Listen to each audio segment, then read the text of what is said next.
Ah, that looks much better. I like this a lot better. I still haven't shaved. Still got the scruff from this morning. I was like, fuck it. I'm working early tomorrow morning, and I don't give a fuck about my job. So, here we are. Mm. We are sipping on fucking pink lemonade. Oze Cuevo. Like a fucking jug of it for like 12 bucks. And then got that nice slushy texture to it. It's fucking delicious. Mm. Smosh fan, first in here. What's up, homie? Damn, y'all showed up quick. Normally I'm waiting like, I don't know, it feels like forever for you guys. This is just shit. I decided, fuck it. I'm sipping tonight. Gonna do my thing. I was gonna go live earlier. Plans have evidently changed with me and the $5 penis guy. So that's not happening tonight, I don't think. Mm. Either way, this beverage is fucking delicious. So, mm, I can never get too much tequila. So, I failed to mention this morning. Let's see. I have been listed to beat down metal. Dice. Oh, you've been listening to beat down metal. That's what's up. So we talked about this a little bit on the show. We showed the flyer. I do believe. I think we did. I know I at least mentioned it because of Crazy McCormick. It might have been on a live. But the event page for the Independent Days 2 with DJ Clay and the Last American Rock Stars, the page has been removed. The event has been, according to Facebook, canceled. Sid Jones, what's good? Fucking holy shit, good to see everybody in here. As you can see, I'm a happy guy. Mmm, delicious. So, I don't know what's on your guys' plate, but we got some fucking music updates that I want to fill you guys in on. We got not only July 14th with Rocks TV, not only on July 28th do we have the fucking video, or 26th coming out, the 28th is the venue show that I will be doing something extremely special with.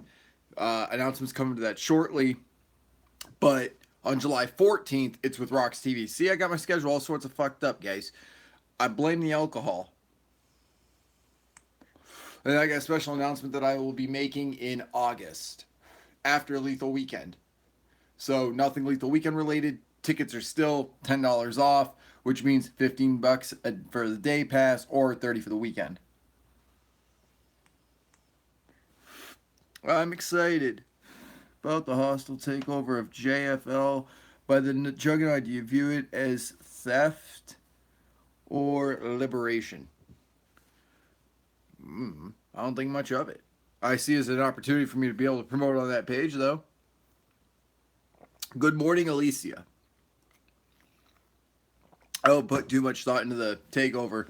If you're leaving your shit vulnerable like that, I mean, you kind of asked for it. Like, I don't have too much thought into that. My honest thing is, you done some shit, you said some shit, you fucking left yourself open for something like that, like, you're kind of asking for it. I'm just saying. People could see this, oh, that's kind of convenient considering this could have happened to somebody else, you would have said nothing about it. I am drinking pink lemonade Oze Cuevo. I agree. They they went with the oh, they hated me. Tell them to get in line. Tell them to get in fucking line. Like, that's what I gotta say about that. Get in fucking line. Like, there's so many people out there right now that are like hating on me and shit. They can have their turn at another date. Of course, my vape is dying. Why wouldn't it? Mm. Well, I say I vote let them scramble. It's watermelon today. We're actually doing watermelon, even though cotton candy's my favorite. I'm a cotton candy kind of guy. So I got ready. We were gonna do an interview today or something like that. I was gonna pitch some ideas that I had. Uh, One of the things that I want to see happen in 2018, possibly 2019 for a New Year's resolution, Sid Jones marijuana. Same effect as White Widow. Definitely aiming for that like Syndica hybrid. I was laughing so hard how you said it. See, again, with the whole peace beneath the streets thing, if you want peace, prepare for war. That's one of my favorite quotes ever from any movie, and that was Thomas Jane in The Punisher. Mm. I like how I'm just like casually sitting here sipping on this drink, already half through it. I'm not making another one. I will be way too hungover for work tomorrow, and then I'll end up with more bitching than I already deal with. Mm. So we've got Gathering coming up. Yaya the Gremlin performing. One of the artists I would look forward to seeing there. ABK is going to be there. It would have been dope to have seen Blaze there, but I want to see. I'm interested. So we heard word that there was going to be an MNE artist at the Gathering, and then we've heard that there wasn't going to be. I want to know the entire list, not and more. I want the entire list of everybody who's performing, and I'll put my money on if one of those people isn't getting signed to MNE or not at some point.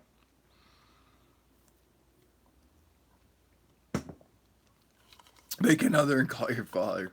My dad lives in North Carolina. I just talked to my dad last night. He's doing good. Got things planned to see my mother at some point. I haven't seen her since my birthday. What was the last time I saw her? Was for my birthday. I like Necro a lot. I'm a huge fan of Necro. I think Necro's the shit.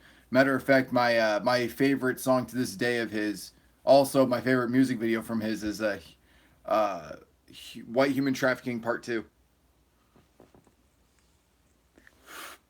Vinny Paz released a new video. It's an animated film. I forget the name of the song, forgive me, but that's out, and I dug it. Matter of fact, I got the notification for it while I was having dinner with Jimmy Don and Callie Breeze. It was an alright music video. I liked it. I fuck with Necro heavy. Like Necro's my dude. Fucking Necro puts on their Ill Bill. Fucking all those dudes, like the Gods of Horrorcore. I like his hat. Bring hip hop back. I like that hat.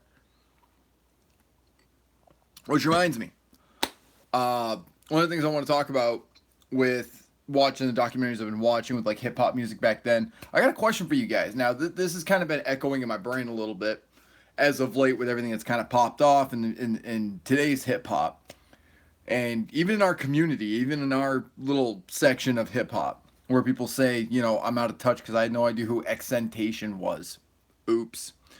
What do you guys think that they would do if they were to do a documentary about everything that's happening right now?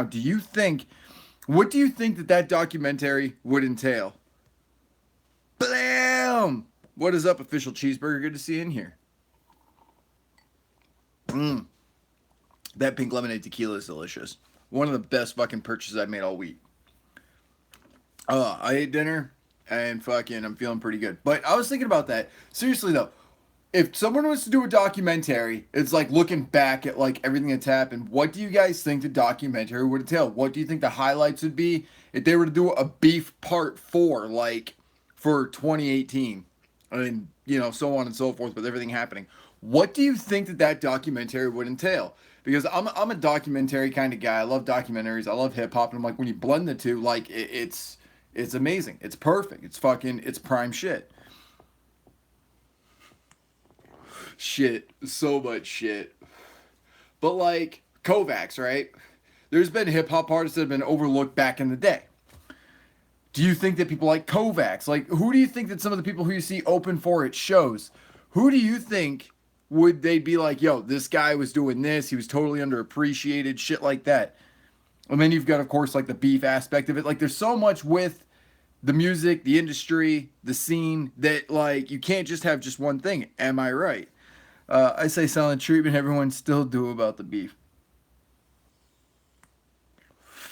I'm not saying going on about the beef. I'm saying with like, because it happened. You see what I'm saying? Like the beef is over. I'm just saying what would happen if, what do you think the documentary would be? Go and watch the beef documentary series. It's 3-parter. There's 1, 2, and 3. There's like the early stages of hip hop, its development, the Biggie, Smalls, and Tupac, which people are still talking about, people are still making movies about. I'm saying in the future, never so why people compare Tech Nine and ICP. People do that? That's a thing? Really? That's a thing. People compare ICP and Tech Nine. Jesus. Well, I guess that would be something to add to the documentary, wouldn't it? But that's kind of where my mind's been at. I was listening to some Kovacs earlier. I was listening to some Fury earlier. Like there's so many artists that I appreciate. Now I can't imagine the artists that I listen to and the artists that you guys listening to. How would you do a documentary series like that? Because we all have that appreciation. Who would be overlooked? Because we know that a bunch of them would be, or they'd get like a slight mention. I'm just curious. Like that was on my mind the majority of today.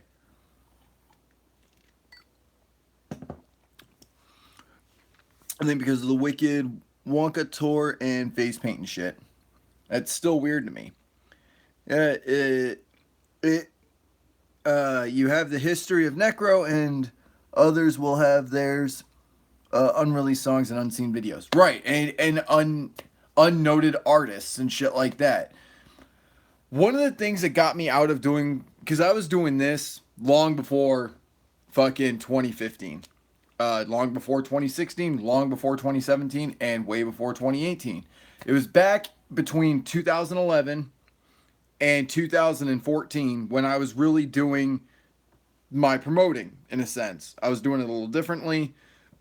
I was doing my work on Juggalo News when Mars ran it, and I got out of it because of all the artists that were popping off.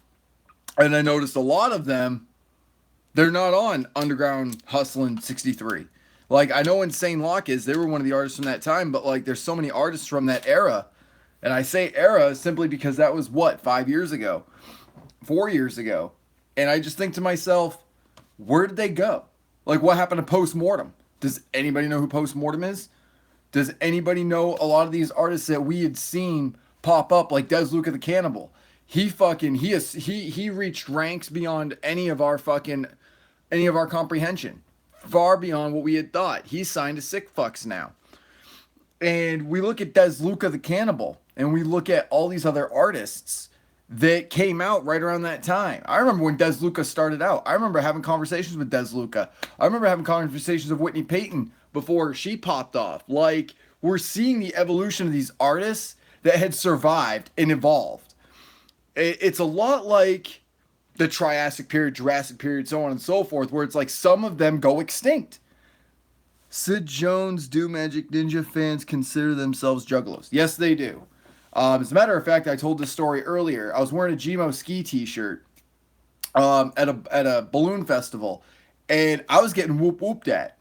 Gmo Ski is just as much a part of the fucking juggalo community as anybody is. No matter what you say about that, he still has that association. People still associate him as being a part of this because Twisted is still a part of this. Magic Ninja is their label. They're never going to get away, nor are they going to try and get away from the whole Juggalo tag. They're not trying to. They're not doing it. Monoxide Child still has his Hatchet tattoo. I don't understand the confusion. Now, I'm not saying you guys are confused. I'm saying there's others out there that are confused. I wear a Gmo hoodie over a Ouija shirt. Well, there you fucking go. Like, that's what I'm saying. We've got artists out there that we respect, again, and I said this because of the music. And you've got people that are sitting there trying to feed it. And they, because, look, controversy makes cash, okay? Eric Bischoff said it. When you create controversy, you create money flow. Why do you think the documentary Beefs did so well? All three parts. Because of what they were. Look at the Tupac and Biggie documentaries. Why are they still talked about? Because there was beef involved. Because there was violence. If it bleeds, it leads. It's the same fucking thing. It's not going to change. And in the hip hop scene, beef is like almost absolutely necessary. Look at Jay-Z and 50 Cent. Look at fucking Eminem and D12 opposing with that one guy. That whole thing. Look at all these different things that have happened in the past years, in the previous years. It's like this one guy said it best, okay? And this is what I learned on a documentary that I was watching last night. All of the up and comers and all of the people that made it at some point did a rap battle. Like there is automatic tension. There is automatic, I guess you'd say, beef when it comes to hip hop, when it comes to rap music. There is no avoiding it. You have that constant beef, that constant need for confrontation. I've been to Twisted events. There is a lot less chants. I miss MNE's homies chanting family and whoop whoop. Well, you're going to the wrong shows then, dude, because they were doing that shit. They fucking Blaze Dead Homie doing Juggalo Anthem and fucking Fishing Off his and the Dead Like Me tour. He did fucking his old school shit. He did Escape Artist. People dug that shit when he did this live in fucking Sacramento, California. This is why I do my On the Road with Sid Jones, though. Like, they might not be chanting family and say, for instance, for whatever reason, Phoenix, Arizona. I have no idea why that came to mind. And let's say they're chanting fucking family and calling for the Juggalos and shit like that. Twisted fucking whoop whooping and shit like that. Doing their old school tracks. Doing shit from fucking Abominations. When they played Rep That Wicked, played Get Wasted, I was like, damn, right here in California is where it's at. Because they did different sets. They did different sets from Lansing to Sacramento, California. Y'all don't know that if you didn't go. But that's why I go, so I can tell you guys these things, so I can report on these things, so I can show you guys for yourselves, like, look, listen, it's a fucking party over here. It's a party here in my office. I'm sipping on some motherfucking tequila, which is the shit. There is no hatred. There is no animosity. It's artists that are trying to work some shit out, and then there's certain fans that want that to continue, that want to perpetuate that fucking conflict. Hold up here. Was heading out, stopped quick to say hello and much love. Much love to you. Thank you. Fucking, but I've been to Twisted shows that are chanting family and fucking Juggalo love and doing this, that, and the other. They did fucking, what was it? They did Twistmas. They did fucking Juggalo Anthem and a bunch of other shit. They were fucking calling out for Juggalos and shit like that. I live in Phoenix. Mirror Mirror tours, most tasteless freak show. I want those tours. I want to see another fucking Abominations tour. It's not their jobs to whoop whoop all the time. It's the Juggalos and Ninjets to do so. To do so to each other. The hatred is only from the trolls online. I couldn't agree more. I couldn't agree more.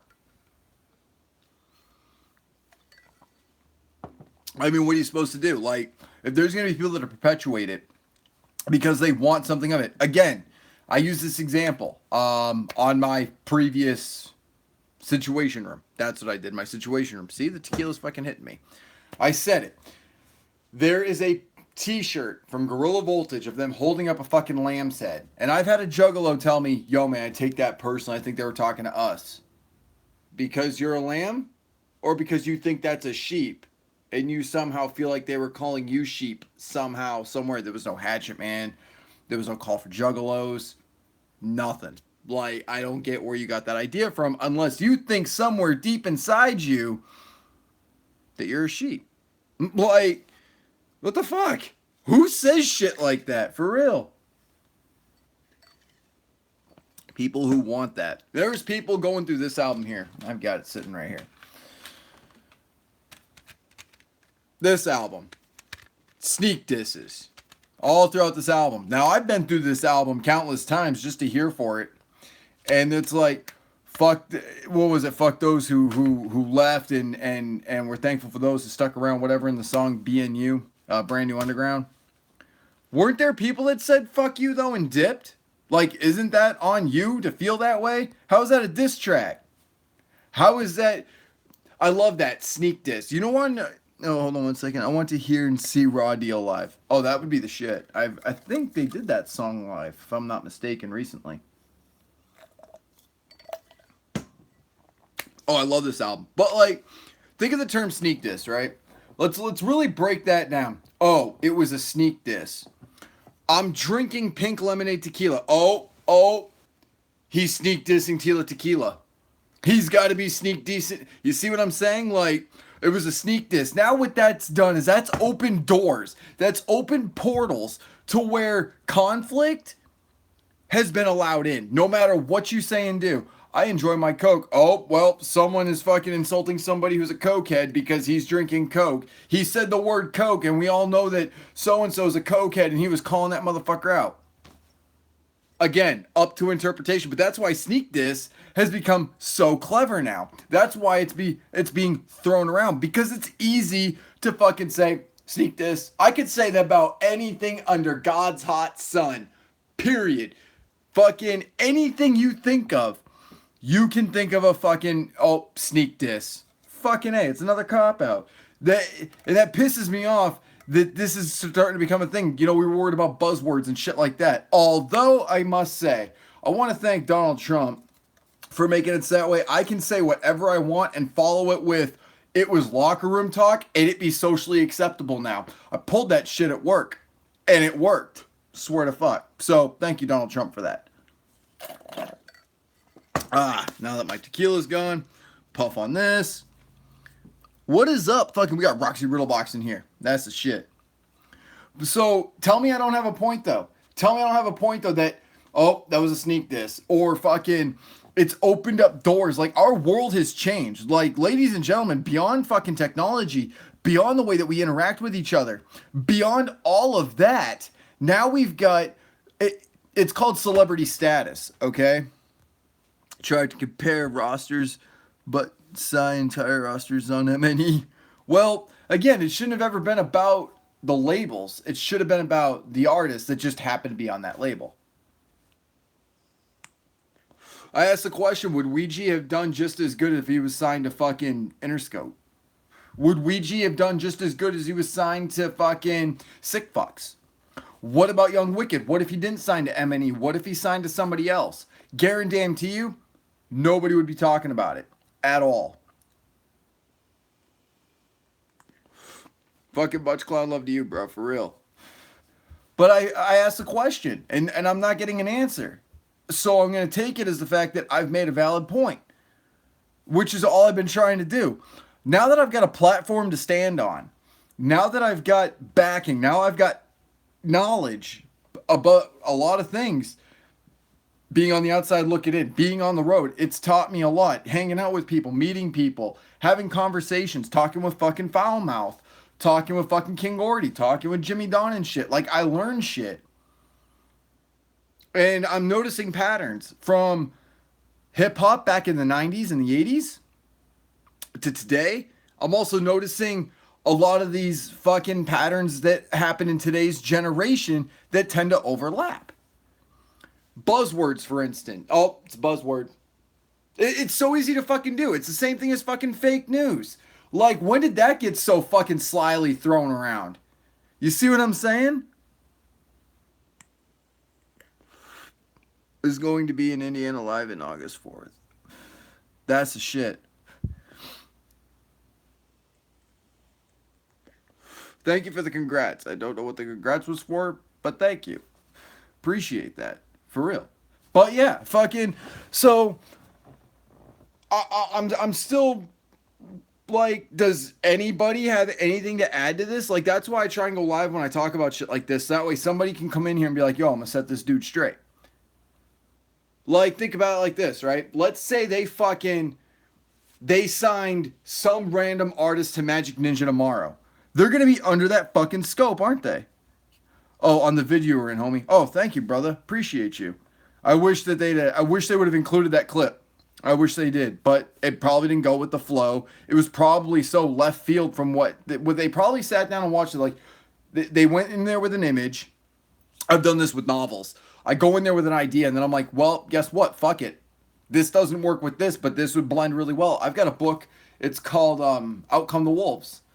And I wrote that based off of the Rancid album because I was really hooked on that. And as I started writing, I was like, this would be better as a Sid Jones novel. Out came fucking Eaten Alive. I've done it. Like, there's no issues there whatsoever. I was in the video. I was there for the video. I'm happy. Yo, Roxy, what's happening, homegirl? We got Roxy in here? Or are you talking to... Oh, Roxy. Oh, shit, Roxy. I'm getting it now. What do you think about Dark Half? I fuck with Dark Half. Chilling, about to go jump on the creek on this hot-ass day. Fuck yeah. Is it hot out? I haven't been outside. I've been fucking listening to some shit. I ended up in the tundra of YouTube. Which is why I decided to go live and talk about this shit, because it was weighing on my mind a little bit. So it's like, seriously though. And then that one ice cube to finish it off. Like, as I was saying, if they sign an artist to Magic Ninja Entertainment, that artist is going to become under the fucking scope. And they're going to somehow link it to Twisted. They're going to somehow link it to fucking, oh, what's this person doing in their fucking personal life? When does this person go live so I can shit all over them? Like, let's say, for instance, let's say Red gets announced, signed for Magic Ninja Entertainment. Red, who's somebody that nobody is talking about online, at least a whole lot, as much as I'd like to see, if he got announced, boom, everybody would be talking about it. People would be shitting on him. People would be shitting on fucking Magic Ninja anymore. They would use that, and they'd open it up, and they just fucking put whatever they want in it, pull whatever they want out of it. Sounds like you're just babysitting the nephew. Goddamn kids. Kids can be awesome. Only if they're awesome, though. Paint their faces up. Fuck it, I was painting my face up, but I was a fucking kid, too. Which is another thing. Like, the whole face painting thing has now become fucking a Juggalo thing, but there's other artists that are painting their faces that aren't anywhere in the Juggalo realm. I say, for instance, Grizzy Hendrix. Lex the Hexmaster.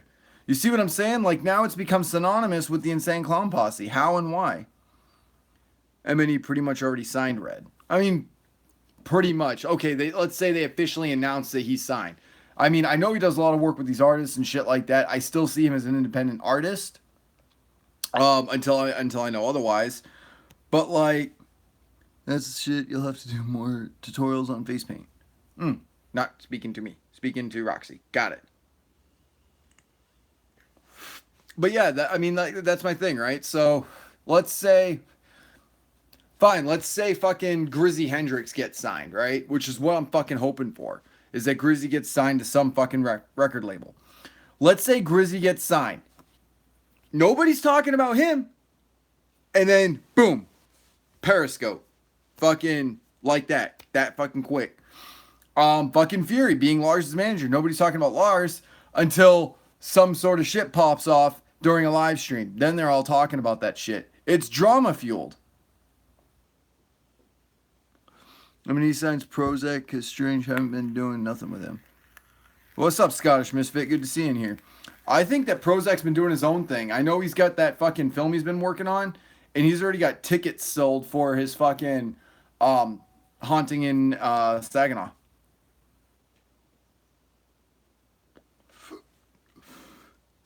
Oh, shit.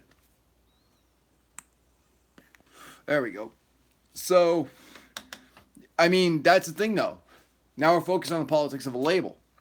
Where it's like, instead of like what the artists as individuals are doing. Now, when Twisted goes and does Warped Tour, no one's talking about all of M&E. But when an artist like Prozac goes and does something, we're talking about Strange. I find that interesting. It plays into the fucking...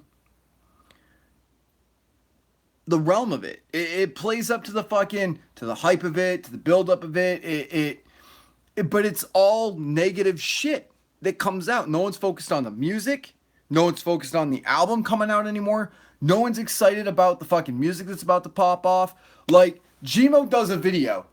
Gmoski does a music video, right? He does a motherfucking music video, and someone's gonna be like, that was a sneak diss to fucking Violent J. I should fucking tap out at this point.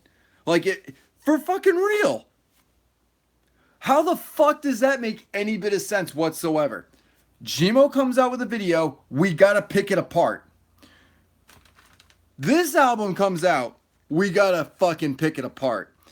Nobody picked apart Underground Hustle in 63. No one picked out Underground Hustle in 64. I'll bet you Crazy McCormick, I left him fucking copies of that album.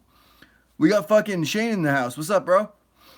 But I left Crazy McCormick with those albums. If there was any bit of a sneak diss in those albums, best believe he'd come out and talk about it. But he didn't. He didn't even talk about how I gave him those CDs. He didn't even review them. He just basically fucking took the CDs, probably listened to them and went, meh, it's music. No shit, it's music. But because it's just music, we don't talk about it. That's why I promote artists and music. And when you talk about Magic Ninja Entertainment, Twisted didn't march. Oh my fucking God. It's been almost a year. Calm your tits. Fucking, I mean, I'm out of words. I'm at a loss for fucking how to explain any of this shit. Like, we got 3 kites in here. What's up, homie? But, I mean, fucking, I don't even know. That's some bullshit, Gmoski. Don't even diss Jay. What the fuck? Right. Like, he did that Jay diss last year. Now, everyone's hanging on to that. I find that these people live in the past. But again, they focus on the negative. See what I'm saying? So, he didn't diss anybody since then. In a track or anything. But we still got to bring up that track. Again, almost a year ago. The people who bring up this shit are the ones living in the past, for real. No, Jay didn't. As a matter of fact, there was no fucking shit with Young Wicked anymore either. So, like, Jump Steady comes out. Yo, we're cool with fucking Otis. We're cool with fucking Twisted. We're cool with all these cats. So the fans didn't follow suit. And I'm trying to figure out the algorithm to that. And to look at the algorithm for that, you look at the algorithm for what people are watching, what people are looking for. They're looking for drama. Why don't you guys watch Jerry Springer? Why don't you guys watch Maury? Why? Because it's shit television, right? It's junk television. It's drama. It's fucking daytime fucking bullshit that'll kill your brain cells, lower your IQ, and make you eat fucking shit for breakfast. Right? But we do that, but if it's on a different level, if it's with music, if it's with artists, it's completely fucking different. So I ask the question, when does bullshit become bullshit? And when can we start fucking calling it what it is? I don't want to sign into iTunes. Goddamn phone. I just got to ask the question, when does it change? When does it become music again? But they found out the algorithm. People watch drama. People want conflict. And when you incorporate hip hop into that, which has always been based around some sort of beef, rap battles, fucking people getting gunned down in front of bike shops, shit like that. Tell me about the similarities. I mean, I'm saying, like, when you look at the spectrum of today to yesterday, when you look at YouTube and what we're watching, it's no different than Jerry Springer, than Maury, but we don't watch that shit. We'll watch Dr. Phil if ICP's on it. Like, does that not sound weird to you? In the slightest? That the shows and the people that we've ignored, the shit that was petty, that was outside, but if it involves somebody like that, we gotta watch it. I gotta tell you, I want to see fucking Gmoski on the Jimmy Kimmel Show. I want to see that. Why? Because I watched Jimmy Kimmel. If I saw Gmoski on Dr. Phil, I wouldn't want to watch it. I wouldn't watch Dr. Phil. I didn't watch Dr. Phil when ICP was on there. I like old school ICP too, bro. Twisted will be on Maury. Monoxide, you are the father. But I'm saying, like, I don't understand. It's not our Uncle Joe. It's the kid's Uncle Joe. Right. Dudes, I'll be honest, sometimes chilling with juggalos, there's a hint of Jerry Springer in the air. It's the best. Jesus Christ. But there is, though. And there's that esque to it. But if you slap something onto it, like Fury and Bizarre, they did a song called Jerry Springer. They performed it on the Jerry Springer show. That's different. AMB is going to be on Springer. But I got to make the point, like, this isn't shit that we watch on a regular basis, but one of ours is on that show, we watch it. And doing that, like, I don't feel like there's anything gained from it at all. Like, you do the fucking promo that you want, but you're not seeing fucking Robert Downey Jr. talking about Iron Man on Oprah Winfrey. You see what I'm saying? Like, if you're a fan, you want these people to do good, right? You want these people to have a solid fucking career. You want these people to fucking push and shit like that. When WWF used to be on fucking Mad TV, and they did skits with that shit. ICP did skits on Mad TV. That's different because Mad TV was the shit. We all liked Mad TV. Dr. Phil, Jerry Springer, Maury, not the shit. We have been told that dumbs us down and makes us fucking ignorant as shit. Entertainment purposes only. Violent J jumped Otis on Springer to work it out. But that's another thing too. People, I think, sometimes forget that Springer is scripted. Like, these are actors. Like, the storylines are bullshit. I don't think I want to see my artists doing some shit like that. That's a step down, not a step in the right direction, not a step forward. Blase and Springer for real. I would like to, but that's the thing though. Blase is at that Jerry Springer level. So when you look at Jimmy Kimmel, the fucking Colbert Show, fucking The Daily Show, you see all these different things. The Daily Show talks about politics. The Colbert Show now talks about actors. It's no different than Jimmy Kimmel. They interview people. What's your upcoming show? We're talking about the new season of The Walking Dead. We're talking about the fucking upcoming project you're going to be in. It's a plug, right? It's a promotion for the product that's being sold. It's got your name on it.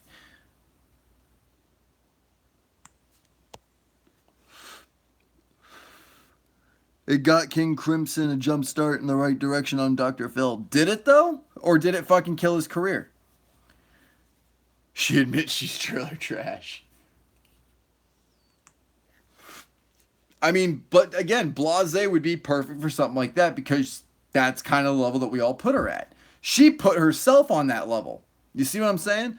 Like, as much as I might fucking respect Blase simply because we're in the same region, like I'm New Hampshire, she's Maine. I met a lot of people from Maine. A lot of people from Maine are trash. I'm just saying. He never had a career.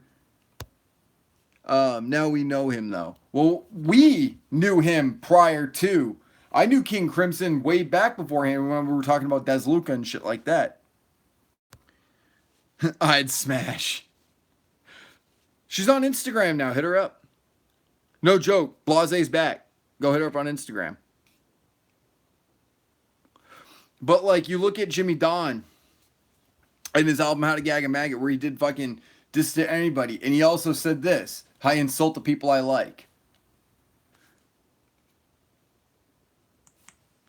Fuck it. Diamond's in the chat. Why not? If you want to, go ahead. Free form here. But like, again, nobody has answered the question. Like, why is it that Jimmy Kimmel, Colbert, and things like that, if we saw, like, Look at Twisted going to Vans Warped Tour. Sellouts, mainstream. Well, if we saw them on the Colbert Show, we'd say the same thing. But if we saw them on Dr. Phil and Jerry Springer, we got to tune into that shit, don't we? What's your emoji, Sid? Devil horns, bro. Devil horns for Gordy. I mean, that's why I got my tattoo the way I did. Like, if you look there, and you look here, they're devil horns instead of like a full skull. And if you actually look, like, one side's different than the other. So that's like Bizarre side. That's Gordy's side. But, answers? Anything? Anybody got anything? I didn't fucking think so. Because there's a point to be made. If they're on a higher tier than the trash television that we see, they're sellouts. Oh, thanks, dude. I got the fucking Sick Fucks tattoo, and if you actually flip it like this, it says this, and then when you hold it like this, it says SF for L, Sick Fucks for Life. Shouts out to Jimmy John for that. That tattoo, gee, I don't have that emoji, bummer, Holmes. That's alright. It's all good. Fucking, it's just the devil horns like this, or the devil with the horns. It don't matter either way. That's just my selected emoji for this chat. But Twisted sold out, mainstream, whatever. It's the last Warped Tour. Who gives a damn? Not to mention the fact that I'm not even a fan of fucking what's his face. I've talked about that. I still stand by that, which is another thing I feel like I need to address. I've been getting a lot of comments and a lot of messages about, do you still listen to punk? Look, and that right there is a Germs tattoo. This right here is the soundtrack to one of my favorite movies, What We Do Is Secret. Chilling right here is my Cat's Claws set, which I've done an opening for, an unboxing for. So I'll do it again right here on this channel. Here's the Germs GI album. Here's the Germs wristband. Armband, whatever. Here's the Cat's Claws live album. Here's a pin. And here's the vinyls. And in here somewhere is a booklet as well. So it's like, I asked the question. I got love for punk. I love punk. I love Iggy Pop. I love the Stooges. I love the Germs. I keep this box set near and dear to my heart. I keep that movie, What We Do Is Secret, near and dear to my heart. Fucking Dropkick Murphys. I fuck with them heavy. Here's the thing about the Dropkick Murphys, though. If you go and see them live, they're doing the same set that they did that I saw back in fucking Grand Rapids, Michigan last year. So it's like, I don't get it. To hell with the devil. That should be a fucking a track. I'm surprised that wasn't like a title for like 30 Days a Night. Still one of my favorite EPs, by the way. So I love punk. I'm still punk in my fucking blood. I still have the same opinions on the fucking founder of Warped Tour that I did all the times back. I still have fucking love for the Dickies, Flogging Molly. These artists like punk, like it started with the Insane Clown Posse, all right? And then it actually became punk after that. And then when everybody in my high school was listening to ICP, I was like, I don't know. Because when I was in high school up in New Hampshire, like, nobody liked ICP. I got my ass kicked for it, and I fucking hated it. And then I went to high school where everybody was listening to ICP, and I think I hated that a lot more. So I went right back into punk. It's not that it's different for the sake of being different, but it's like, I was there in the beginning. People are catching on to ICP and shit like that. And I don't know. I started fucking with punk a lot more. And stayed that way. Fucking Bad Religion. They just can't. They're coming out with a new album. For like their first time in like 5, 6, 7, 8 years. I didn't know you also like punk till a few days ago. That's awesome. I love Cam K and Bloodhound Gang. Bloodhound Gang's the shit. Because a lot of it's hip-hop punk. Rock and hip-hop combined. Yeah. Fucking, like I said with Kovacs. Kovacs, he's got the Iggy Pop in his fucking vocals. He's got that Detroit punk sound. He's got that esque to him. He's got the hair. But he does hip-hop music. If you actually look back, and I've talked about this many months ago, punk and rap actually coincided. You had punk labels signing hip hop artists. My best example that I can give you is Ice-T. Ice-T did fucking Body Count, broke away, did hip hop. He's now on tour, and he actually did some Body Count songs. NoFX and Rancid are the shit. See, I'm like a Murphy's guy. See, I never fucked with NoFX a whole lot, but like Murphy's, fucking the Tossers, like their fucking album they came out with, Smash the Windows. That was an epic album. Like start to finish, that was epic. Fucking I couldn't even think off the top of my head. Against All Authority, Restoration of Chaos and Order. Also an album that I keep near and dear to my heart. Against All Authority is pretty much dead and done now. They're done retired. But fucking who else is coming out with a new album? I just saw their thing on it. The Interrupters. They've got a new album that's coming out. They've just released a new track for it. And it's dope. They kept the same sound, the same style, and the lead singer's a babe. So it's good all around. Like Limp Bizkit, hip hop, metal, rapcore. You know what's funny? There's a punk documentary called Punk Attitude. And Henry Rollins said, yo, this is a no-brainer hit. I had heard this music when I was 16 years old. I'd been like, hell yeah, let's go break shit. And they were actually showing when he had said this, like fucking Fred Durst, like bouncing up and fucking up on that stage. It was like for like a festival or like an outdoor concert, whatever. But yeah, Limp Bizkit, back in the day, we dug that shit too. And what's funny is Limp Bizkit had beef with fucking Shady.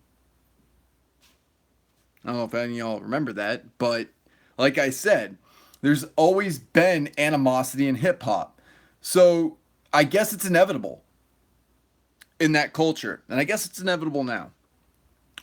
But having a platform to finally stand on, it's great to finally say that when somebody's on Dr. Phil, we tune in.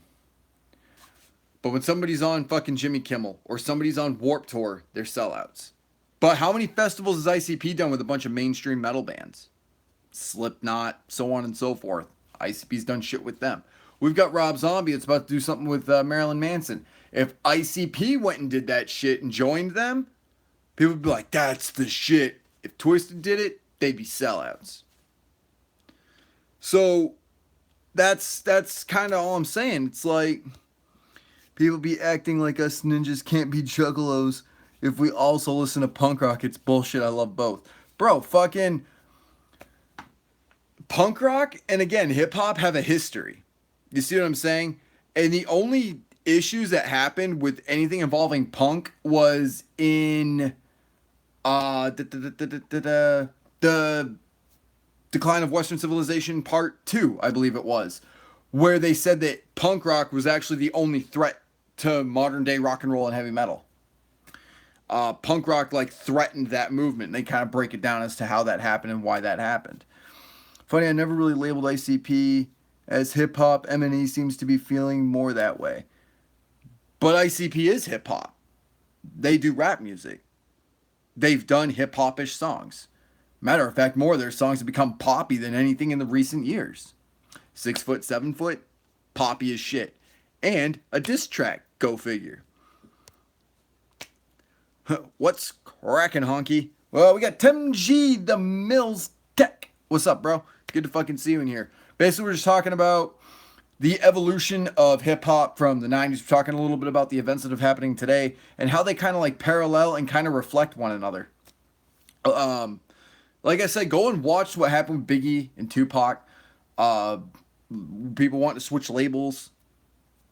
Like, my other question is, was switching labels as big of a qualm? Like, we see Psychopathic Records, we see Magic Ninja Entertainment, and then we look back at like Death Row. Like, there's labels with like, either it's the emblem that makes it powerful, the man on the electric chair for Death Row, the Hatchet Man for the Insane Clown Posse, and the motherfucking Ninja Star for Magic Ninja Entertainment. Is it the symbol that gives it the power?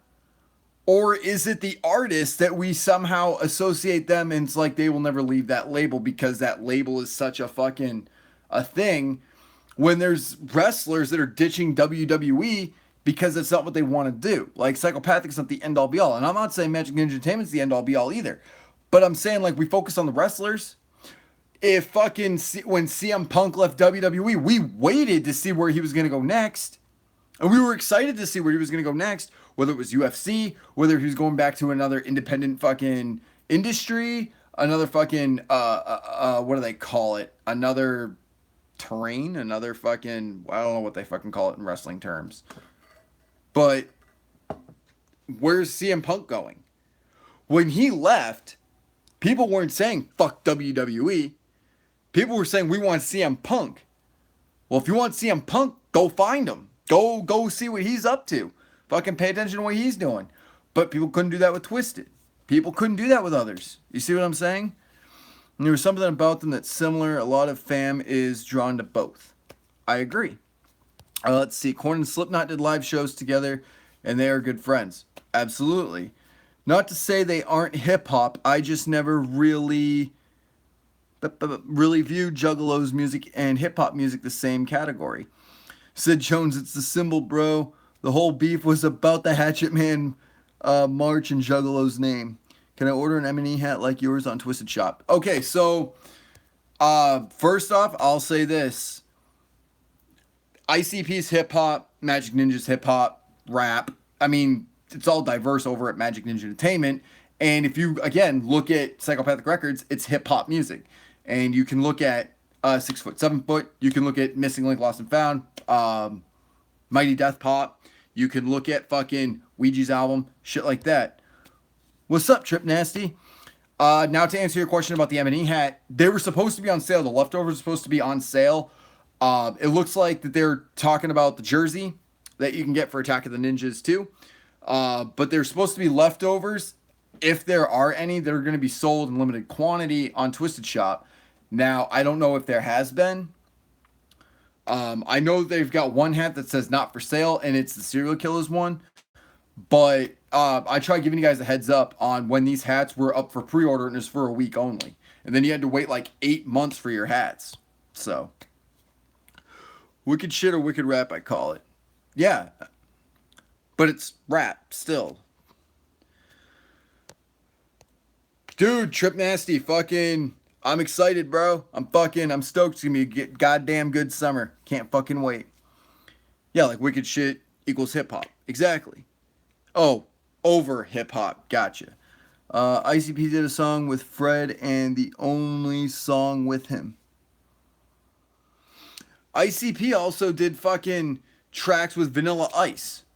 He was fucking signed to Psychopathic Records. I think he probably still is.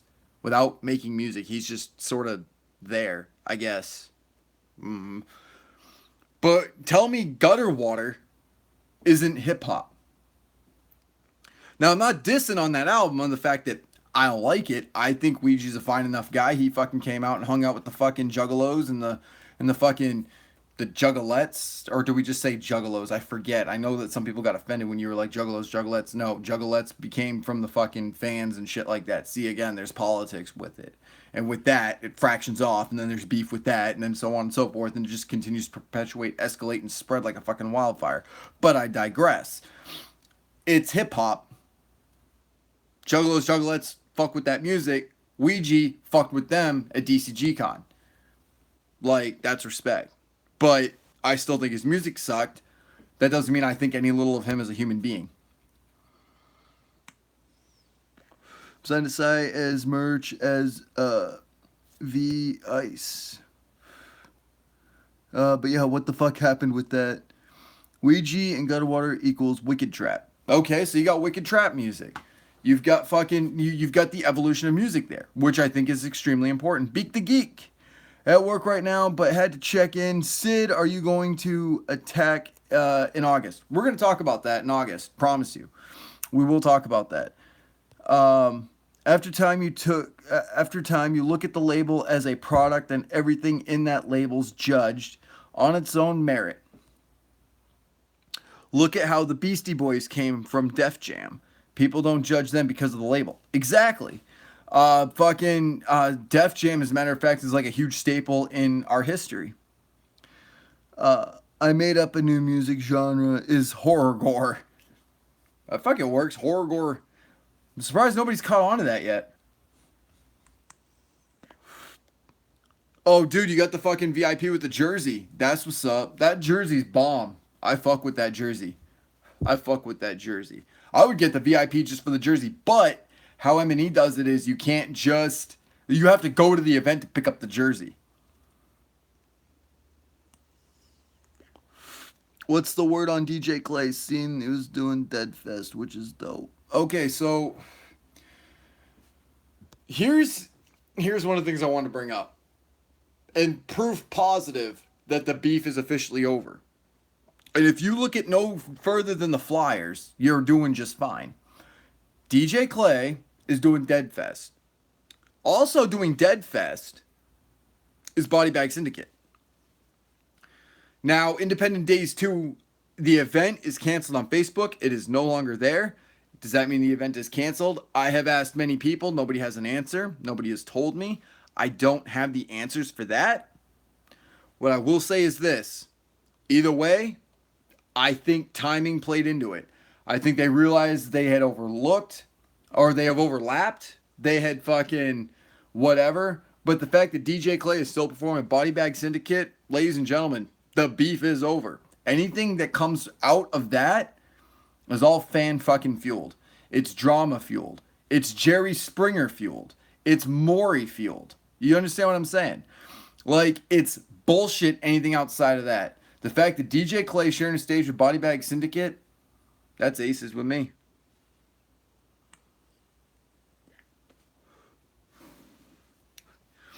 So, just because the Lars and DJ Clay show was canceled doesn't mean there was issues with the artist at all. As a matter of fact, I've spoken with DJ Clay. He fucks with Lars. Big time. He's a huge fan of their music. Miss them mixtapes. Fucking, I don't think they had much beef. All the fans did, and that's it. Thank you, Shane. Like I said, when you look at what happened to DCG, like if you keep perpetuating it and fueling it, the only violence you're gonna get is from the fucking fans. Period. Like there was talk about retaliations. There was talk about fucking it's a bad time to call for peace after DCG. Like whatever. But and then people are shitting on Peace Beneath the Streets. They think it's a cop out.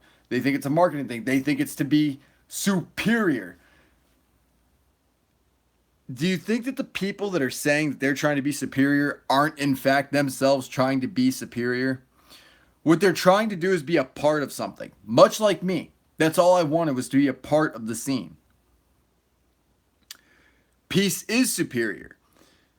And there's that old saying, if you want peace, you got to prepare for war. And that's what we're geared up with right now is there's a fucking, but if you ignore it, it's kind of like being chased in elementary school. Okay. Yeah, dude, I still haven't had a cigarette. I haven't cracked. I've been around people who smoke cigarettes. I had one cigarette like 7-8 days ago and I was over it. When we see the whole M&E camp at the gathering and artists doing hella collabs from each other's labels, some of these cats will stop talking BS and drama most likely. I like how you added most likely. Because there's no guarantee, is it? Because if that happens and they publicly shake hands, right? They go to a podium, right? They go to a podium. And it's at a venue. And it's Violent J and Shaggy. And then Twisted walks up. There's going to be arguments of the fact that ICP was there and Twisted walked up there. They'd be picking apart how Twisted approached the podium. They'd be like, oh, well, Monoxide didn't look too happy to do this. I still say there's beef. Because people will look for it. And if you look hard enough, you'll find it. That's been the rule of thumb since always. If you look for it, you'll find it. And there's people that instead of spinning a story for good, which is a thing, that's a thing. You can spin a story for good by fucking voiding and making the bad news absent and making it obsolete and just completely ignoring it. Much like I did at DCG Con. There was people posting videos of the fights at DCG. I did see your post on SoundCloud. We'll talk about that shortly. Nothing is stopping me from listening to dope music. I don't know what label is on. Um, People are cheating themselves for a non-existent beef. I love Psy and Amity equally. Uh, you can spin a story either way. Right. So, like, I omitted the violence that happened on my Instagram, on YouTube. I omitted it completely. And instead, I was trying to talk about the story about Anthony and the importance that that had on the power that the Juggalos had to do good on their own, being self-policed. And in a sense, that was a huge applaud to not only what they did at DCG, but a sign of what they did at the fucking march and what they're going to do with the gathering. Of all the people in the world that I have seen self-police themselves, and in all the instances where I'd witnessed it for myself, DCG Con was the epitome of that. But I noticed nobody's talking about DCG Con unless it involves what happened on that first night. The only people that have come up to talk about Anthony was Don Chaos, Crazy McCormick, myself, and Child's Play Ninja a smidge. But unfortunately, good news doesn't get you views. Now, if I were to put on my title, which we're going to talk about this here in a second, it's called marketing. On the real, your Anthony story was dope. That's what made me subscribe. I appreciate that, dude. For real. Like, Anthony's a cool guy. I got to hit him up, see how he's doing and shit. But yeah, I got mad love for that kid. How do people hate MNE? Half of MNE was Psy's whole roster, which everyone loved. See, it's actually funny. Like, I didn't fuck with Boondocks. And his music evolved. Like, They Pray with Snakes was my example. I listened to it and I was like, I don't like it. Well, how about this remix? I fuck with that remix heavy. I fucked with Blaze. I mean, ABK's around doing his own thing and whatnot. I noticed that ABK's left out of the headlines. And I've noticed that when ABK and Blaze do a show together, nobody's surprised. Nobody says it's the end of the beef. Because they've been doing shit prior to Psychopathic Records together. You like that Turncoat Dirty? Yes, I do. I do love that Turncoat Dirty. I fucking Dirty Days of Night, man. That's my shit. I fuck with it. I gotta say, what made me fall in love with Boondocks again, though, was 3-2-1 Off With Your Heads. It was a single that he put out for Hollow Wicked, I do believe. It was Devil's Night, I believe, is when he released it. And Red's all over that single too. He produced it and everything. Like, I fuck with that. Matter of fact, there's a part where he goes like I'm Kid Jones, and I'm like, I fuck with that. I fuck with that line. I said because you're not caught up in drama. And it looks for you sometimes though. Yeah, it does. But you want to know something? I'll take it. Psy only Juggalos don't hate on anyone except Juggalos that also like Twisted. Yeah. Like, here's what I noticed. I don't know if you guys caught this, but this was a little detail that I caught. On CPN's show, he was talking good about Twisted. Matter of fact, Monoxide in particular, right? And it was on the very last Lotus album that we got. And he said Mono killed it. Like, he was the spotlight of it. And he had to throw out, no, I'm still on that fuck Twisted. So wait. I'm starting to see just a little bit at that point, right? When I heard that, I was starting to see a little bit. I saw the light. Okay. Docs is dope and riotous. Fuck yeah. But when you have to ask the question, wait, are you on Twisted's nuts now? Why? Because I said Monoxide killed a fucking album? Wait, what? No, I gotta be on that fuck Twisted. Like, I gotta put that out there. Like, it's fucked up that it's like, yo, I actually fuck with ICP. No one on MNE, nobody who's in that camp, nobody on the street teams, nobody who's a fan of strictly MNE is ever gonna be like, yo, you're riding ICP's nuts. Why? Because that's why fucking that's something that that's Child's Play Ninja's fucking game. Leave that for Child's Play Ninja to do. That's where I'm at. Like, if I said, yo, I fuck with FFF, I thought the album was shit. Oh, you riding ICP's nuts? You'll never hear it. You'll never hear it from a soul. Ever. If I liked fucking Twisted's new album, though, best believe they'd call me a nut rider. Matter of fact, nobody would even be shocked if I said I fucked with FFF. If I said I liked FFF, I'm not going to get blacklisted. I'll still call in the hookup, shit like that. I missed it last night. That was my bad. But like, the whole Beef CPN and everyone push literally had zero to do with music. It was strictly over bullshit. No, and that's absolutely right. That is 100% truth. Look at the agenda they're pushing. Like, he had to come out. He said something positive about Monoxide and had to follow it. No, I'm still on that fuck twisted. That doesn't sound like a negative person to you at all.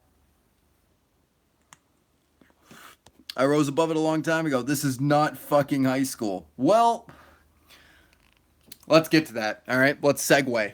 You made a perfect segue, and I'm going to push right into that. It's not high school, right? I have an argument for that. Go to work. I don't know how many of you work. I don't know what you guys do for work. Sound off with what you do for work, where you work. They got an email. Yeah, that's because, I mean, with the darkness, a little bit, Heartbroken and Homicidal, I think was their most emo-ish sound, but it was still dope. I can't wait for Twisted's new album. Oh, dude, with the way that fucking Mono was hyping it, that shit. Oh, I know you mean the drama. And I understand that. But when you said this isn't high school anymore, there was something I was thinking about while I was at work. Go to work, okay? Especially if you work retail. Especially if you work retail, this portion of the video is for you. So at the 66 minute and 25 second mark, we're talking about now what it's like in corporate America. Go to work. Especially if you work retail, go into your job, okay? You go into your job and you're going to find 5 of your fucking bosses, 5 of your department heads, if you have department heads. You're going to find 5 of your coworkers and shit like that. They're all in a group, right? And they're sipping on coffee. And they got it out for you. Okay, and in some way, shape, or form, you got it out for them because they have it out for you. There's that little bit of retaliation, right? Classic car restoration. Okay, so maybe not for you, but that's a damn good job to have. But like, so if you work in corporate America, it's the same thing as high school. You got people you get along with, people you don't get along with, and nothing brings people closer together than mutual hatred, right? Really, all high school is a social experiment. There's actually something, you guys can watch it on Netflix. It's based on a true story. It's actually a real story. It's called the Stanfield Prison Experiment. Essentially, high school is that same thing, right? Have you guys ever heard of that? The Stanfield Experiment? Only heard House of Wax yesterday. Awesome album. But yeah, have you guys heard of the Stanfield Prison Experiment? If not, I will explain it to you. So they had, let's say 30, because I don't know the exact number. They had 30 regular civilians being prisoners. They had 30 regular people being security guards. They stopped the experiment because they got power hungry, the security and whatever. They got power hungry and were beating on the prisoners, abusing them. So that experiment proved what we are like as a species when you're put into that kind of a situation. High school was no different. It was a social experiment of like, you've got your cliques. Oh, he talks to this person. I can't talk to him. Oh, I saw him have a conversation with this person. Can't fuck with him either. Like, so there was that little bit of a bullshit, right? Oh, he's dating so-and-so. Did you hear about that? Now, bring that into the workplace. Because, brother, I got stories about my current employment where it is no different than high school. At all, period. Like, if you take my years in high school and my years at where I work now, and you compare the two, it mirrors each other. Shitty, am I right? Oh, petty. Okay, I still say shitty. But was in the Real Wolf music video, will be the shit. I would love to see fucking more artists doing shit with Real Wolf. Like, nobody does fucking tracks like that. Like, Real Wolf just fucking, when it comes to what I call ciphers, even though it's not really a cipher, it's just a track that's like compiled with like a bunch of different artists. It's dope as fuck. Like I said, Real Wolf Goons made me fall in love with Gordy all over again. I watched the Aldi video already. Well, I don't work at Aldi anymore. I am now under a different place of employment. And I can't say where I work because I'd have to put a fucking, this does not reflect the opinion of so-and-so of this company, blah, blah, blah, blah, blah, on every single motherfucking post on every single bit of social media, or they'd fire me. How bad would that honestly be? But anyway, you're finding that same bit of bullshit. And you'll actually find... I had this thing in college, right, where this guy said, if I stuck all of us in this place right now, censorship, yeah, and it's also liability issues and shit like that. He's like, if I stuck you all in this room for like 3 days or whatever, you guys would start mingling. You guys would start liking each other. Some of you guys wouldn't get along. Some of you guys would be making dirty looks at each other. So on and so forth. Some of you guys might be dating. So think about it like this, right? Take that and put it into high school. 8 hours a day. You're dating people in high school. Are you drinking PBR, Sid? I am not, but I kind of want one now. Thanks for bringing that to my attention. Matter of fact, I will have one. I will have a PBR. I just had my tequila. Let us have PBR. So, good call on that. But yeah, fucking... So, 8 hours a day, you're dating students, right? You're dating classmates. Maybe you're dating a teacher. I don't fucking know. Maybe you're dating a substitute teacher, right? So whatever the case might be, okay? You're fucking somebody, all right? In high school, you're fucking with somebody. You're doing something with somebody. You're rolling with somebody. You got your crew. 8 hours a day, right? That's how long we were in school. 8 hours a day. Now take that same 8 hours a day, right, and put it in your workspace. Now you don't get summer vacation. You don't get spring break. None of that shit, right? What happens in places like that?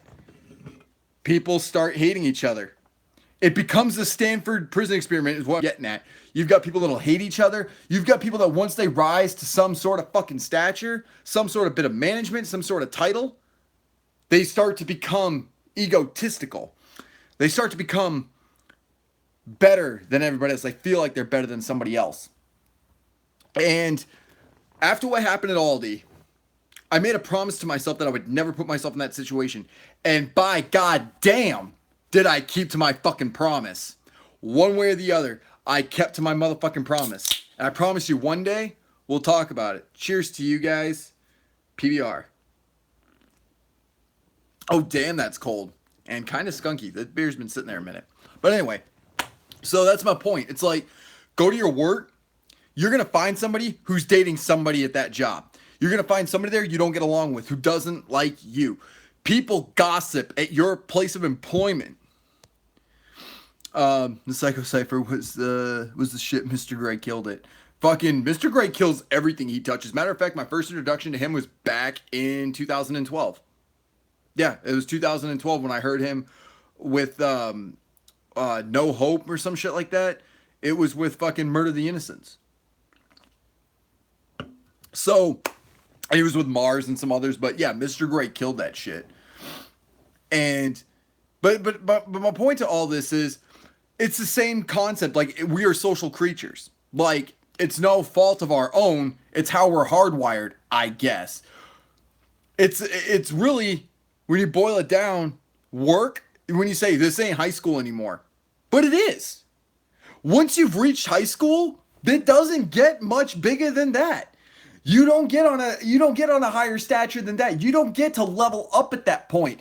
You maxed out at high school and you plateaued.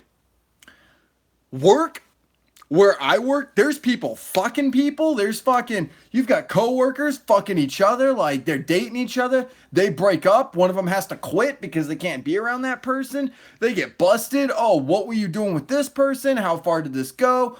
Fucking sexual assault accusations with this person and this person. Like, it's some bullshit, but it happens. It's the same shit that happens in high school. And we're adults at this point. I'm 28 years old. There's motherfuckers that are doing this that are older than me. For real. How did the song with the Russian hardcore? He did it. Oh, that's dope. Yo, I drank 41 and a half of those PBRs one afternoon. That's the shit. That's a lot of fucking alcohol. They said, put a man room with 60 girls. Man will find that one of them that will hurt you the most. Damn. Just feel like saying this now. Tex King of Darkness was darker than Hell's Pit. So was How to Gag a Maggot. But I still love Hell's Pit. Honest question, is Gorilla Voltage dope? I love Heads Will Roll. What should I peep to get a good idea of what they're about? 2 songs.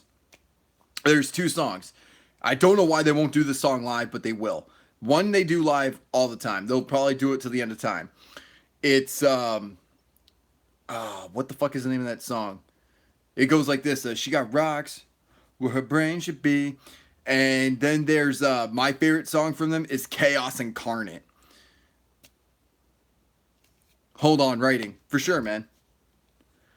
Again, I forget the name of that song, and that's my bad. But that song, featuring Kung Fu Vampire and Chaos Incarnate, which is off of this album here. It's on the bonus track, actually, which I like better than Heads Will Roll, to be honest with you. Oh no, he said something about Gorilla Voltage. Better go make a video about that real quick. I listened to their whole album on the daily. Oh, dude, that fucking Apex album is a shit. CD in my car now. I think the CD they got really hooked on. And I told you guys I love this album. I got it here.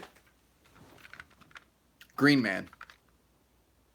Say again, please. Again, I forget the name of the song. Let me look it up right quick. It's like she's got rocks where her brain should be. I think it's called Rocks for Brains, I think is the name of the song. Don't quote me on that. I'm looking it up now. And then you've got Chaos Incarnate. Incarnate. Incarnate. Shut rocks where her brain should be. But damn, baby girl.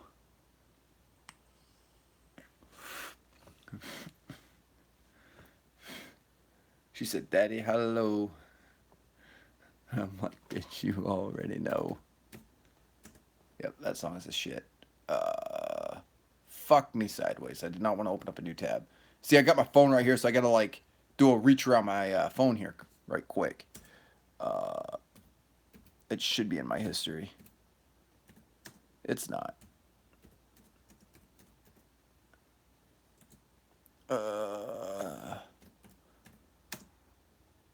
There we go. Rocks for Brains, Gorilla Voltage. What's the official song on this one? Yep, Rocks for Brains. I was right.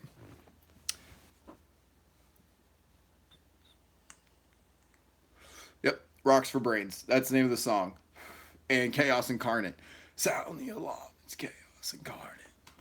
Like that song, I was shocked. Nick Flist on You're the Sword is dope. I love that track too. No worries, man. Like I said, I hope you enjoy it. I really hope you like Chaos Incarnate. Like, that's a song I'm really trying to get people tuned into. Like, I asked them, I'm like, are you guys going to do a music video for it? They're like, we're not sure. Make it happen. Like, I had a great, another song, dude, to check out, Shane Henderson. Another song you got to check out, Grime. Grime. Grime. That song's the shit, too. Like, my top 2 tracks. Well, I guess 3. The Gorilla Voltage self-titled song, Grime, and Chaos Incarnate are my favorite from Gorilla Voltage. Hands down. I'll let you know, bro. Dude, that'd be the shit. Fucking hit me up. Let me know what you think. Grime. I had a dope idea for a music video for that, too. I don't know if you guys saw that video. But I did a video talking about, like, my vision for grime. And it's like this dude. He's in a cubicle, right? And it's like it's the hook. Okay? It's the hook. And every time the hook goes, it goes to a different person. Did Grizzly Hendrix diss Juggalos? No, he did not. He dissed Eminem. But again, I think he did that for exposure. Because Eminem fans would watch it. Which is another point I want to make. So, let's talk about clickbait for a minute. I hate to sound like I'm lecturing people, but this is just what's been on my mind for the past couple days. I was trying to figure out how to word this. And I'm going to be talking about this on Rep That Wicked too. When it comes to marketing and advertising, okay? So, clickbait is a form of advertisement, all right? The way you do a thumbnail is advertisement. It makes it that way the person clicks. While some people call it clickbait, they call it clickbait because they can't call it false advertisement because it reflects what the video is going to be about. He disses everyone for exposure, but it works. And he's still a dope rapper. Look at the Joker. He started off doing diss tracks. Now look at him. I mean, look at the video he did with Whitney Peyton. That song was a shit. And Whitney Peyton was a babe up against that car. In that outfit that she was wearing. I want to see Whitney Peyton in a bikini. Somebody make that happen. Like, I would give all of my money to see that. I'm not even joking. Make that happen. Put Whitney Peyton, say, I will pay $3,000 for about 35 seconds where I can have you in a bikini. $3,500. Do it. Like right now.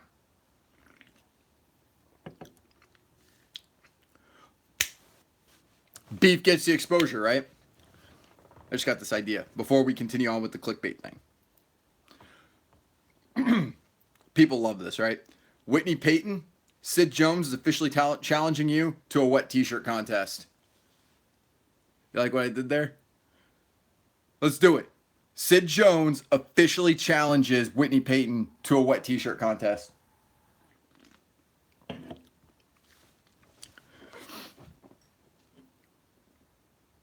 I noticed the views went up. As soon as I said that, we had more people in here. They're like, wait, Sid Jones just did what? Right now, somebody take a clip of this. Somebody cut the video. Whitney Peyton, Sid Jones challenges you to a wet t-shirt contest.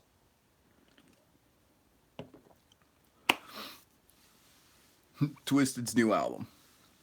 Sid, Bizarre and King Gordy's new music video was a shit. I love it, bro. I thought that video was awesome. Joker and Whitefire. So, prime example, right? Grizzy Hendrix doing that. He's doing it for exposure, man. Like, fucking... There was a guy I was talking to years back. He was talking about doing a diss track to ICP so that way juggalos would listen to it. And it's a no-brainer. It's easy, free marketing. So, like, my video. Whitney, that's my wife. That's my wife. I love my wife. Wet t-shirt contest, Whitney, you and me. Let's do this. So but I asked a question though. So if I put up a video, right, and I talk about is Ouija Matt gay with all the evidence that's pointing as to if he is, and then my perspective on I don't give a shit if he is or not. Look at how many views I got on that video. We're about to hit 2,000 views on that video. It advertised his album, marketed it, we talked about it, and whatever. I asked a question. So fine, bro. Yes, she is. She's prime. And I love that woman very, very much. So, am I wrong in that? So if it's like, yo, clickbait, oh, you have no content if you don't talk about this person. So I'm not allowed to respond because then I'm looking for attention. But somebody can respond to my video, essentially do rep that wicked on their channel, and it's aces, right?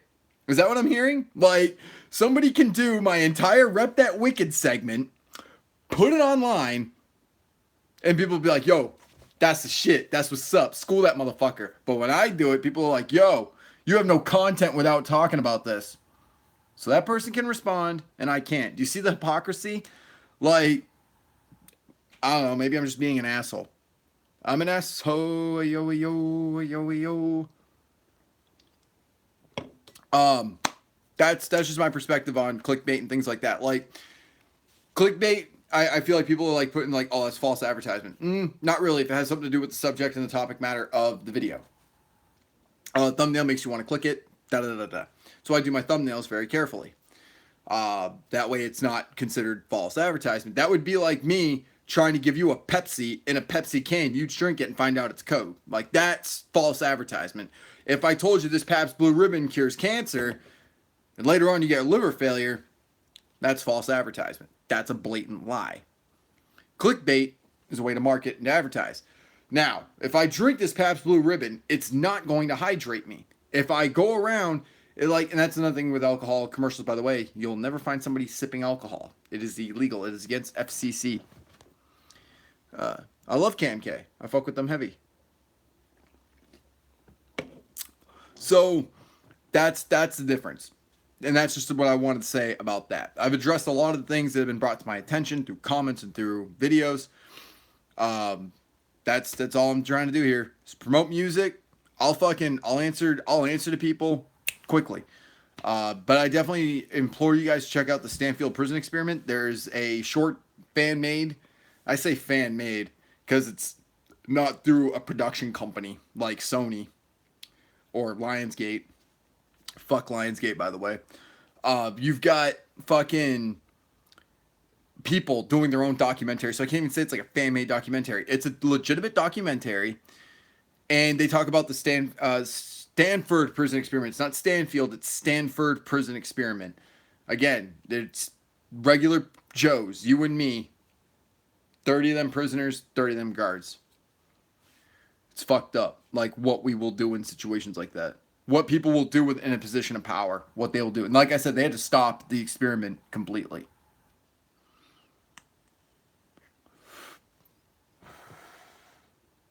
It's fucking terrifying what we do as a species. Fucking terrifying. But that's one of the reasons why music is beautiful, man. It really is. Because it's an escape. If you listen to something like The Green Man, there's intelligence to it. If you guys check out this album, it's like $10, and if you online, but if you go to a show where Tourette is performing, that's Terret, Green Man. He'll sell it to you for whatever cash you got in your pocket. So if you got like $5 you can spare, he'll take it for $5. Said you had tequila. Take a shot with me, bro. Now you're just trying to get me fucking drunk.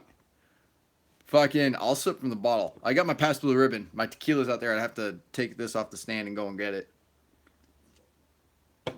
I do it straight from the bottle, though. Yeah, I was drinking it, though. I made a smoothie of it.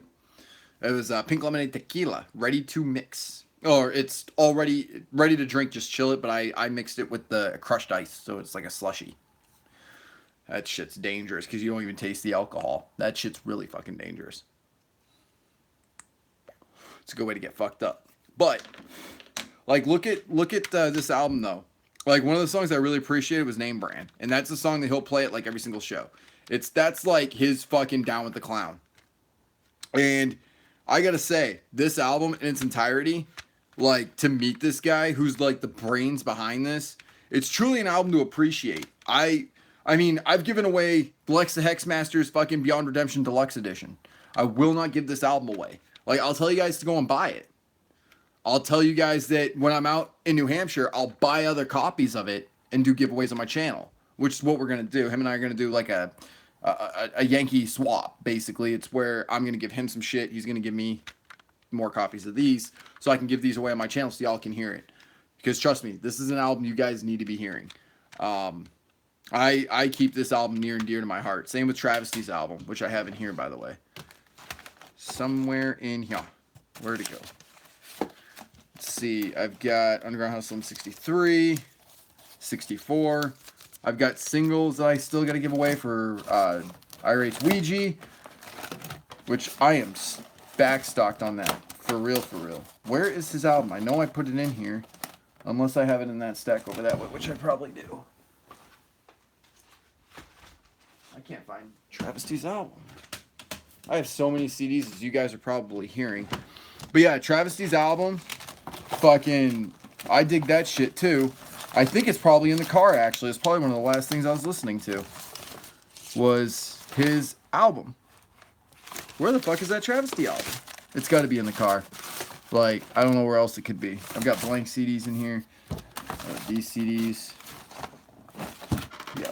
Travesty's album is not in here, so it's got to be in the car. But yeah, I fuck with that album a lot. He's got fight music on there, which is, like, dope. Fury's fucking Eat Hatred is probably one of my favorite songs to date, like, as a track. Like, I chose that EP because of that song. Peace it, I gotta go. Thank you. You're most welcome, dude. Let me know what you think about those songs. Booze heads. But yeah, I mean, music's supposed to be our escape from places like work. Music's supposed to be what helps us get through the day. You know, I leave for work an hour early. Not so I can just dread going, but so I can take my time. I don't have to rush to work. I can just listen to tunes. Listen to some music. Red or blue Solo Cup. Let's do red. I like red.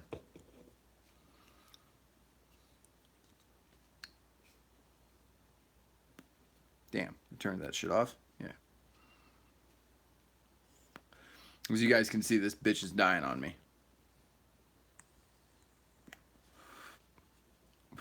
Blue, damn. Music's supposed to be our escape. Music's supposed to help us get through the day.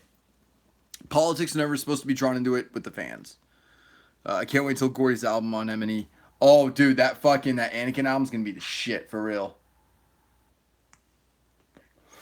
You know what? I'll bet you we'll hear a song or two off his new album on fucking July 14th for Summer Rap Jam. I'm almost certain. And I got a special announcement with that coming on Sunday. Like, I'm stupid excited to be telling you guys about that shit. Like, I can't fucking wait till Sunday. Meeting up with the homies Rocks TV that are putting on that show. We got a huge announcement for next year's Summer Rap Jam. They got an announcement tonight. Oh, shit. I almost forgot to mention. They got an announcement coming up at 10 o'clock. What time is it? It is 4:36 California time, so it's 8:36 here. Not bad.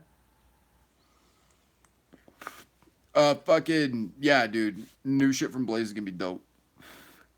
Sid, check out, Siberian Meat Grinder. Oh my god. That sounds like, I don't know if it's got, because it's got the name Siberian in it, but you got me nervous, but I'll check it out. Siberian Meat Grinder. Oh lordy. Siberian Meat Grinder. Just so you guys know, I did get a copyright notice. I didn't get a strike on my channel. But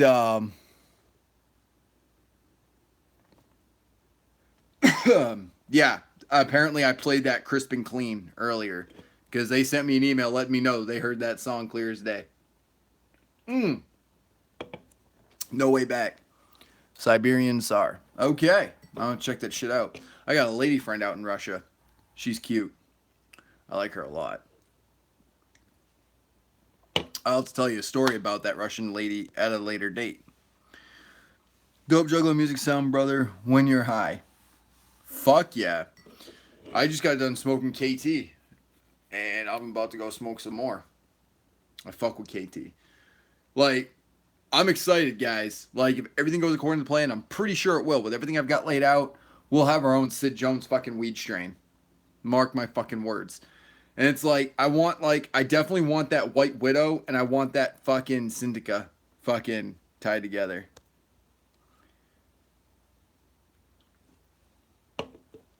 That's what I want. I want a fucking hybrid. That's fucking Sid Jones. My dad, actually, of all people, shout out to my dad on this one, believe it or not. He wanted me to call the strain Sid Stoned. I think that's pretty fucking clever, Sid Stoned. That's our contest. Fuck, that's our contest. Sound off in the comments on this video what weed strain Sid Jones should call his hybrid. What should the name of it be? My dad came up with Sid Stoned. I think that's genius. If you guys think it's genius, sound off in the comments with that. Sound off in the comments with something different. And fucking, let's do it. That'll be our contest. And I'll tell you what, the winner gets, we'll pick by random, not by the best name, but they'll get this album right here, the Ouija single with Irate, featuring Gorilla Voltage, by the way. So, Shane Henderson, when you watch this, you watch it back, you see what you missed. You'll get this. You'll get Underground Hustlin' 63. You'll get Underground Hustlin' 64, which I have in here somewhere, right here. And I'll throw in fucking, what else do we got here? I am not giving away How to Gag a Maggot, and I'm not giving away Tourette's album. Let's see. What's another album I could do a giveaway on? Fuck it. I'll give away my own personal copy of Year of the Sword. How's that sound? You get Year of the Sword, 63, 64, the Ouija single, and I tell you what, because I love y'all from the bottom of my heart, I'll throw in an Irate sticker. So, sound off. Let your friends know. Tag your friends. Tell them to do this. The more the merrier. And fucking, that's what we'll do. Year of the Sword. And all that. Sound off in the comments with what strand of weed Sid Jones should come up with. I still vote Sid Stone. I think that I'm sure somebody's gonna think of something like fucking Switzerland Kush, which is another good one. I'll fuck with Switzerland Kush. That's dope. But I definitely want it to be a fucking syndicate.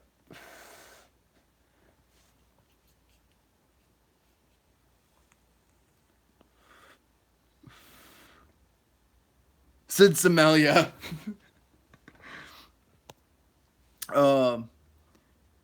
Mad Paperboy Kush. MPB. Oh shit. Oh, I got a copyright on my SoundCloud. I tried to message SoundCloud, so how do I remove it? I don't know. I don't fuck with SoundCloud because I'm not an artist, but I do have an announcement that I want to make once again today. Ladies and gentlemen, I will do intros, I will do outros, I will do skits for a very small price. It's how I'll keep this channel going, and that money will go towards the epic On the Road with Sid Jones sweepstakes, which is basically an all-expense paid trip to Sid Jones to one event. Thoughts on Yaya Gremlin? Come on, man. You're supposed to have opinions on music. Fucking, I fuck with Yaya. I love Yaya's music. Like, it's surprising. Like, I don't fuck with trap music. I don't fuck with that mellow music. But, like, I fuck with Yaya heavy. Sid Murder. Psychopathic was almost mad, Paperboy. If they don't have the rights, I'm stealing it. Fuck it. Steal it. They don't have the rights to it, man. It's fucking... And if nobody has the rights to it, it's fair game. Like, copyright your shit. That's all I can tell you. Like, I was talking to BI about this. Now, here's a disclaimer. I am in no way, shape, or form insulting Psychopathic Records or any of its affiliates whatsoever when I make this statement. There. We all fucking happy now? Do you guys remember the Hatchet Girl? I just saw this Hatchet Girl necklace actually at a fucking carnival. The Hatchet Girl with the ponytail, right? Did you know there was no trademark on that? That was not Psychopathic Records' idea. That was from a fan.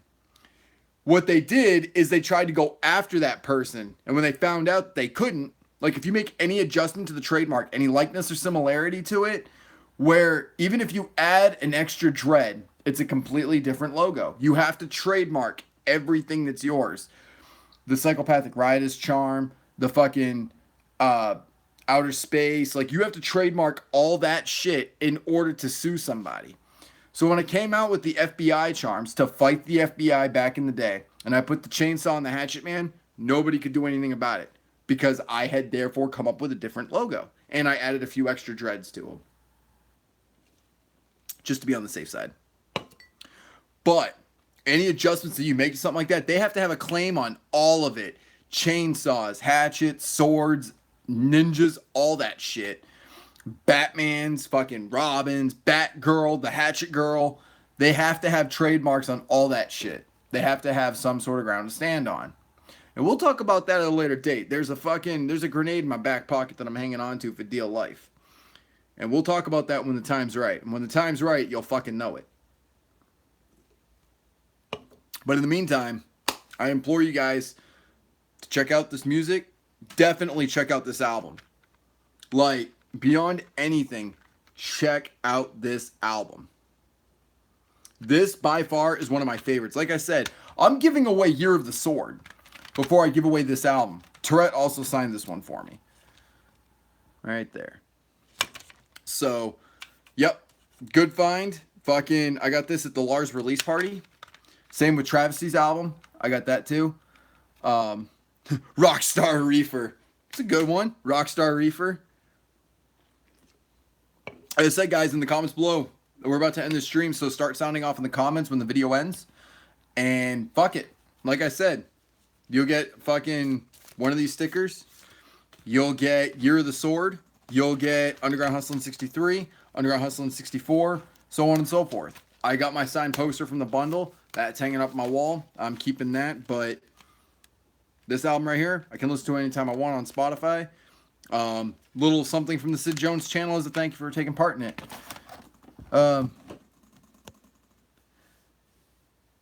That's it for you, Rockstar. I don't know how to do that. When the video ends, you go back to the video and you can leave comments. But with all that being said, ladies and gentlemen, my name is Sid Jones.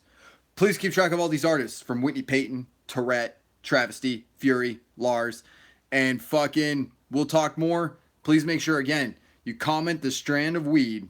And then that'll blow people's minds who like missed out on this. Like, what the fuck are they talking about in the comment sections? It'll blow people's minds and they'll just start sounding off. So, my name is Sid Jones. If you ain't down with any of this shit, fuck what you think. I'm going to see you guys on the road. And I'll see you guys for Up That Wicked this Saturday. Much fucking love. I love each and every one of you.